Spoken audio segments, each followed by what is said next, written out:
In 1839, Queen Victoria took the throne and ushered in the Victorian era that bears her name. Under her rule, the British Empire became one of the most powerful empires the world had ever seen. Her subjects, particularly amongst the wealthier members of society, tended to attribute this success to what they saw as their natural superiority and eminent good sense. There were nonetheless a lot of very strange happenings afoot, from wallpaper that could kill, strange religious cults led supposedly by immortal prophets, and a man who could sell you a rhinoceros, no questions asked, so long as you had the funds. The Victorians consider themselves to be sensible people, but in this list we look at why they lived in very strange times.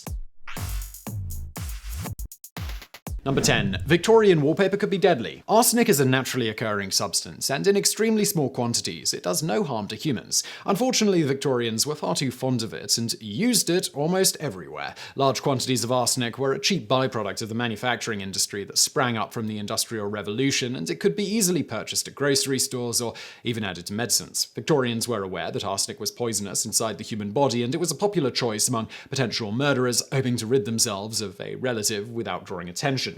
Nonetheless, it was generally believed to be harmless in many consumer products, and it made its way into almost everything from candles to baby strollers. One of its most popular applications was to produce the vibrant colors used in the wallpapers so beloved of Victorians wealthy enough to enjoy such luxuries. Numerous unexplained deaths gradually came to be linked to these wallpapers, with doctors arguing the arsenic seeped out of the wallpaper in the form of a slow poisoning gas. A prominent figure named William Morris found himself at the center of the debate. On the one hand, he was an environmentalist and an early advocate of workers' rights. On the other hand, he was a director on the board of Devon Great Consols, the world's largest arsenic producer, and happened to be the owner of a renowned wallpaper company. Even as the evidence mounted up against him, Morris insisted his wallpaper was entirely safe. His respected position led many people to believe him. It wasn't until 1880, and with extreme reluctance, that his company became one of the last to remove arsenic from its wallpapers. Number 9. The Glutton Club ate everything. While the Victorians' fondness for arsenic didn't do them any favors, their diets were surprisingly healthy. Processed foods were rare, and while the urban poor often struggled with malnutrition,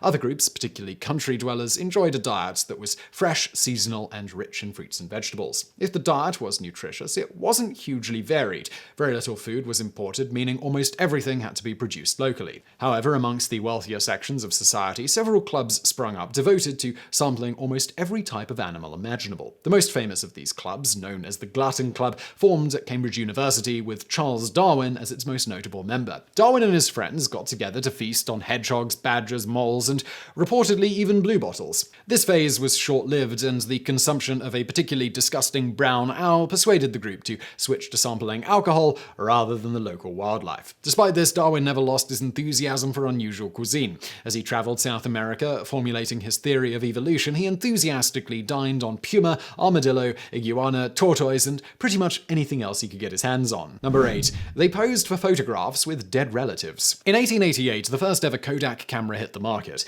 It was capable of taking 100 photographs, after which it could be returned to the factory for the prints to be developed and more film installed. This was a huge advance. For the first time, cameras were portable, reasonably affordable, and available to the masses. Prior to this, things were rather different. Arranging a family photograph was a difficult, expensive, and time-consuming business. People might only have their photograph taken once or twice in their lives, and in some cases, not until after they were dead. Death photography briefly became popular in the Victorian era, and it's pretty much exactly as it sounds. The recently deceased would be dressed in their best clothes, propped up and photographed alongside their family, as if nothing were amiss. What? While this seems morbid, it does, and strange to modern eyes, it did help families remember their loved ones, and in many cases it would be the only photograph they owned of a much-loved child or relative.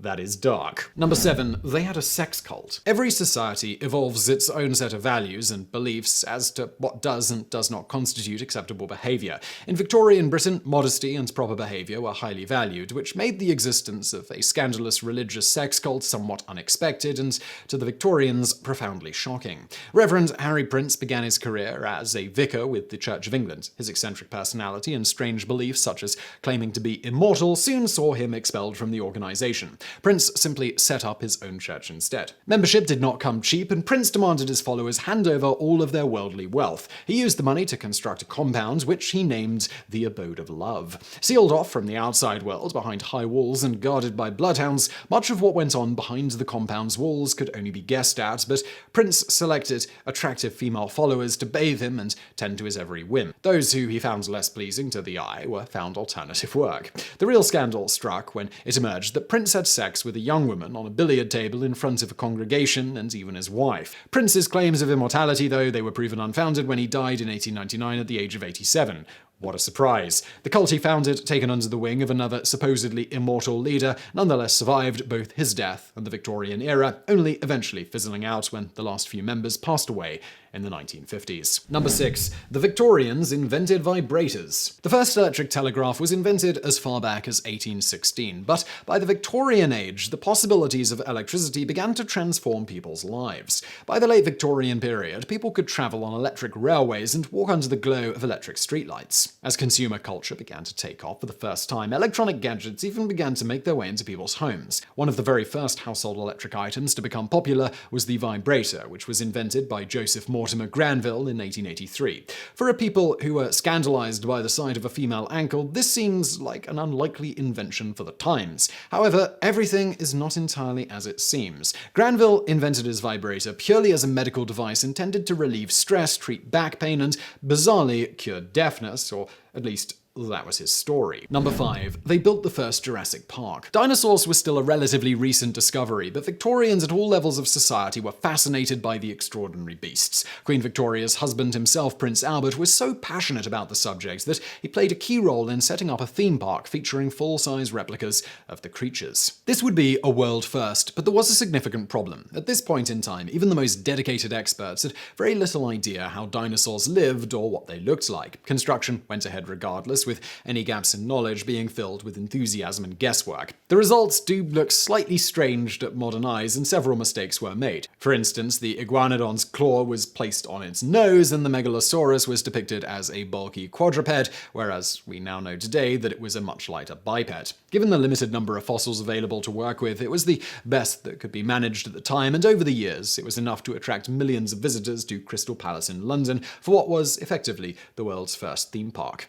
Over the decades, the anatomical errors in the designs turned the once popular attraction into something of an embarrassment, and the sculptures fell into a state of disrepair. Happily, they are now in the process of being restored to their former glory, and London's anatomically incorrect Victorian dinosaurs are drawing in visitors once again. Number 4. Belief in Martians was widespread. For as long as there have been humans, we have gazed up at the night sky in wonder. The laws that govern the movement of the planets had been mapped out long ago by Johannes Kepler, but it was only by the late 1800s that improvements in telescopes made it possible to examine the surface of another planet in any detail. This didn't prevent mistakes being made, and the belief that Mars was home to an advanced alien civilization was fairly mainstream in Victorian society. For the most part, this was due to the Italian astronomer Giovanni Schiaparelli, who studied the surface of Mars and described a series of channels that crisscrossed the red planet's surface. When translated into English, these channels became canals, which implied the presence of an advanced civilization capable of building them. This wasn't what Schiaparelli had intended at all, but the prospect of intelligent life on Mars was seized on by enthusiastic astronomers and the public alike.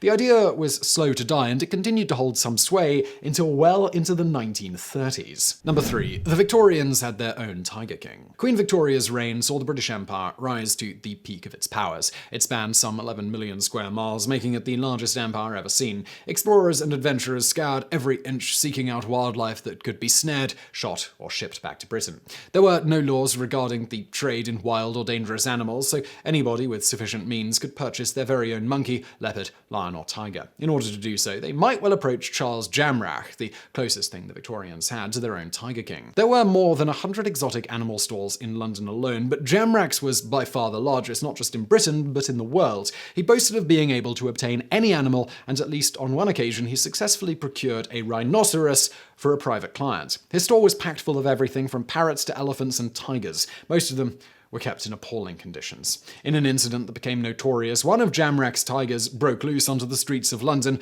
where it picked up and made off with an unfortunate young boy who made the mistake of attempting to pet the animal. Jamrak gave chase and managed to wrestle the boy free, but he was nonetheless sued for the not inconsiderable sum of £300. Number 2. They invented a fire organ. The Victorian era was a time of great scientific discovery and innovation. However, Victorian inventors knew little and seemingly cared even less about the niceties of health and safety. This led to the creation of some fascinating but fabulously dangerous contraptions. These ranged from steam-powered lawn mowers to smoking machines which literally pumped out enough tobacco smoke to fill a room, presumably saving any human inhabitants the trouble. One of the largest, although one of the sweetest sounding of all, was known as the pyrophone, or alternatively the fire organ. Invented by George Frederick Eugene Kastner in around 1870, these musical instruments worked by means of setting small, hopefully controlled explosions when the keys were pressed. If things went well, the explosion would cause the requested note to sound. If it went badly, well, there was plenty of scope for it to go very badly wrong. Despite suggestions that the pyrophone could be conveniently used to double up as a heater in the cold winter months, it never really captured the popular imagination. A French composer named Théodore Lac was the only musician to compose music specifically for the instrument. Number 1.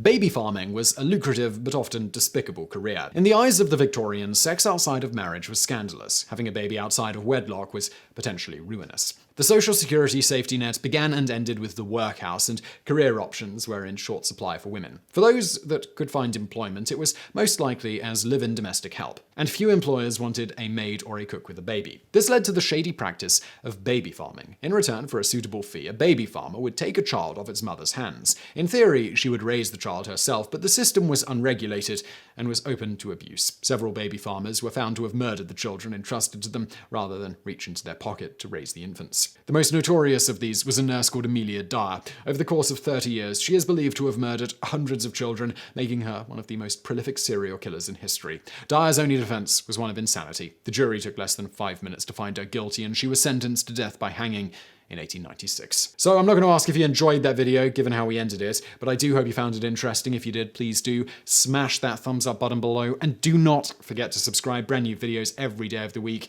And as always, thank you for watching.